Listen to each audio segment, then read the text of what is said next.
अशोक तुलसीयान जी। जय गुरुदेव। परम पूज्य गुरुदेव, आपके चरणों में कोटि कोटि प्रणाम।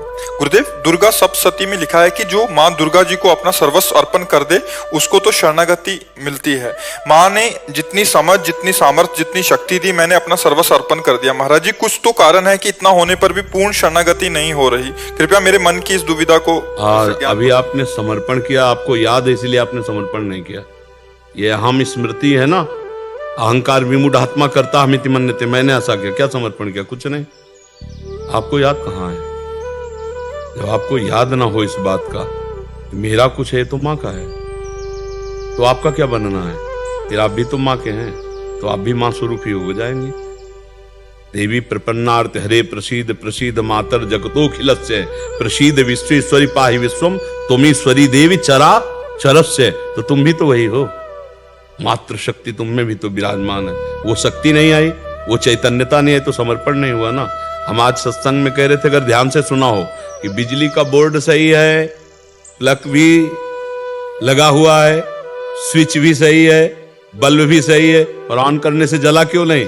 बोले कनेक्शन सही नहीं है। बस चावल भर कनेक्शन हटा, इसलिए ऑन ऑफ करते रहो, कोई फर्क नहीं पड़ेगा। और थोड़ा और कनेक्शन सही हो जाए, एक बार में जल जाएगा? नहीं जल जाएगा। हमारा कनेक्शन सही नहीं है, हमारा चिंतन सही नहीं है, हमारा समर्पण सही नहीं है। अभी अहम बकाया रह गया है। तन वांग मनोभीर अमलई सोहम तवै वाचिता, शरीर मन वाणी और अमलई निर्विकार भाव से मैं स्वयं प्रभु के चरणों में शरण, तो शरणागति पक्की। फिर निर्भय निसंकोच आनंद में आप बेपरवाह मस्त हो जाएंगे। वही चाहे माँ को चाहे पिता को, वही हैं, वही है पिता। तुम्हें माता च पिता तुम्हें, तुम्हें बंधुश्च सखा तुम्हें विद्या द्रवणं तुम्हें। वही हरि माँ बने हैं, वही माँ हरि बनी है, कोई अंतर नहीं। वही कृष्ण काली है, वही काली ही कृष्ण है, कोई और एक ही तत्व है, दूसरा तो है नहीं। तो जब हम उसकी शरण में हो जाएंगे तो हमारे अंदर ये सब लक्षण जागृत हो जाएंगे। अभी हमारा समर्पण, हमारा चिंतन कहीं न कहीं विपरीत है। उसको आपको ढूंढना पड़ेगा, उसको आपको ढूंढना पड़ेगा। गुरुदेव की कृपा के बिना ये नहीं है प्रभु जी। हाँ, तो आप नाम जप करो, उसी नाम में आपको दिखाई देने लगेगा आपसे क्या त्रुटि हो रही। हाँ, आप नाम जप करो, जो आपको प्रिय लग रहा हो, जो आप जप रहे हो, और एकाकार जपो।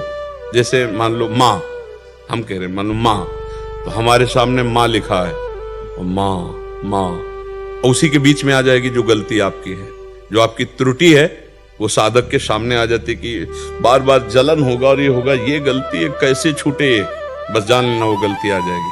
पूरा का पूरा अंतःकरण की छानबीन भजन के समय होती है। जब हम एकाग्रता पूर्वक भजन करते तो हमारी सबसे ज्यादा जितनी गंदगी होती जो, वही सामने आती है, वही हमारे सामने आने लगे।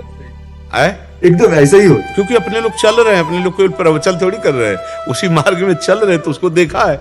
उसी कमियों को हम क्रमशः दूर करते हैं। धीरे धीरे एक एक बात पकड़ी, आज ये छोड़ा, फिर ये छोड़ा, फिर ये छोड़ा, और धीरे धीरे निरपेक्ष होते चले जा रहे हैं। नया संस्कार न बनने पावे, पुराने संस्कार निकल रहे हैं, और भजन हमारा एक तार चलेगा, तब ये पकड़ आएगी। ऐसे मनोरंजन वाला भजन नहीं काम करता, इसमें काम करता है एक तार भजन। तन्मयता पूर्वक देख भी रहे हैं, वही सुन रहे हैं, वही हम अंदर से जप रहे हैं। फिर उस समय सारी कमियां आ जाएंगी। आप में जो जो कमी है वो उस समय दिखाई देने लगेगी। ये कमी है, ये कमी है, ये कमी है। बस उन कमियों को अपने दिमाग में नोट करो और धीरे धीरे हटाओ, तो आप शरण में माँ के होते चले जाओगे। हाँ, कुपुत्रो जायते कुचिदपि कुमाता न भवति। उन्होंने तो प्यार ही किया है। हमारी तरफ से जो कमी है उसको हम माँ के ज्ञान बल से, बुद्धि बल से दूर करते हैं, और माँ के करुणा में चरणों का आश्रय लेकर के माँ स्वरूप हो जाते हैं। चिद चिद लक्षणम, चेतन अचेतन वही तत्व है, उसी में लीन हो गए, तब हो गया। माँ में इतना चिंतन करे कि अपना स्वरूप माँमय हो जाए, तभी माना जाएगा कि आप माँ के पूर्ण शरणागत हो गए। नहीं, हाँ, ये ढांचा केवल है, अंदर मंदिर में माँ ही बैठी है। तो माँ ने इतना तो ज्ञान करा भी दिया है, अनुभव में नहीं आया। बस अनुभव बिना ज्ञान। जैसे मान लो हम कहा कि खीर बनाने की पूरी प्रक्रिया पता है, पर कभी बना के नहीं खाया, तो अधूरा है लाभ प्रक्रिया। एक बार चक बना करके खाए तो ये बात अनुभव में आ जाए, तभी अनुभव गम में भजे जय संता। ज्ञान तो बहुत लोगों को है, लेकिन उसका अनुभव कहाँ है? अनुभव हो जाए तो जीवन मुक्त हो जाए। आनंदमय हो जाए। ठीक है। महर्षि, जैसे हमें प्यारी जी श्री जी राधा रानी से प्रेम है और उनके भक्तजनों को उन पे पूरा दृढ़ विश्वास है और वो प्रेम भी करती हैं हमसे, तो वैसे ही जो माँ के भी बहुत सारे भक्त हैं, तो माँ भी कृपया करके वीडियो को स्किप ना करें, वीडियो को पूरा देखें। राधे राधे। वैसा ही प्रेम दुलार वैसा आप सच्ची मानिएगा कि माँ को जो नहीं भजते उनको भी माँ दुलार कर रहे हैं, फिर जो माँ को भज रहे हैं उनको दुलार कैसे ले करेंगे? देखो ना, पूरी सृष्टि का पालन पोषण माँ के द्वारा ही तो हो रहा है। आद्या शक्ति त्रिगुणमयी माया माँ भगवती अम्बा ही तो पूरे जगत का पालन पोषण कर रही है। हरि की शक्ति से तो सब हो रहा है, तो शक्ति स्वरूपा यही तो है माँ, यही तो जगदम्बा है। तो हमें लगता है यदि हम प्यार से भजन करेंगे तो निश्चित यही सब हैं। आपसे सच्ची कहते हैं, आप सीता कहो, राधा कहो, दुर्गा कहो, काली कहो, अम्बा कहो, वो महाशक्ति है, वही सब परम तत्व है। 10-20 तत्व नहीं है, एक ही है। लीला में अलग अलग लीलाएं, कहीं माँ का शांत रूप है, गौरी शांत रूप, कहीं विकराल चामुंडा भद्रकाली विकराल, कहीं विकराल कहीं शांत, उन्हीं के सब रूप है। हम अगर प्यार से माँ को भजेंगे तो भगवत प्राप्ति भी हो जाएगी, ब्रह्म बोध भी हो जाएगा, जो चाहोगे वो हो जाएगा।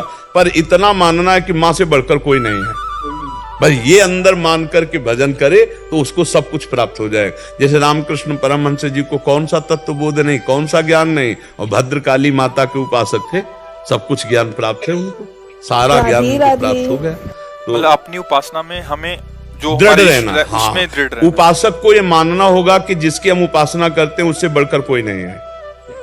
जब ये मानेगा तभी उसकी आसक्ति उस पर होगी, वो चाहे जो उपासना। जैसे हम राधा चरणों के उपासक हैं तो इसके आगे कुछ नहीं, आप माँ के उपासक तो माँ के आगे कुछ नहीं, राम उपासक राम के आगे कुछ नहीं, शिव उपासक शिव के आगे कुछ नहीं। तभी समझ में आएगा, क्योंकि उनके सिवा कोई है नहीं।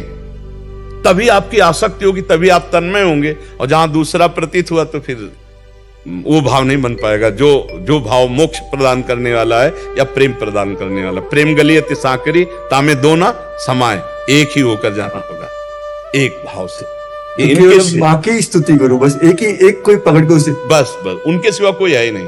तुम ईश्वरी देवी चराचर से, तुम ईश्वरी देवी चरा, तुम ही ईश्वर हो, तुम ही चराचर जगत हो, दूसरा कोई नहीं। देवी जी के लिए तुम ईश्वरी देवी चराचर से। देवी प्रपन्नार्थ माने शरणागत, हरे प्रसीद, जो इनकी शरण में आ गया उसके सारे दुखों को हरण करके प्रसन्नता और सुख प्रदान किया।